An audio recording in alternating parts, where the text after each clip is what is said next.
શું તમારે મૂર્ખ બનવું છે? તો આ 8 ગુણ અપનાવી લ્યો.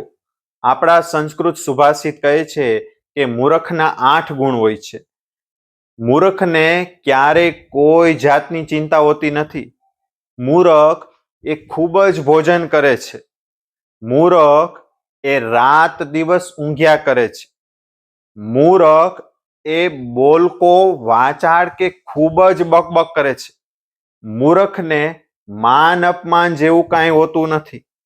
મૂર્ખને ક્યારે શું કરવું ક્યારે શું ન કરવું એની કોઈ ગતાગમ નથી પડતી. મૂર્ખ ચિંતા મુક્ત હોવાથી એને શરીરે કે નખમાં રોગ થતો નથી.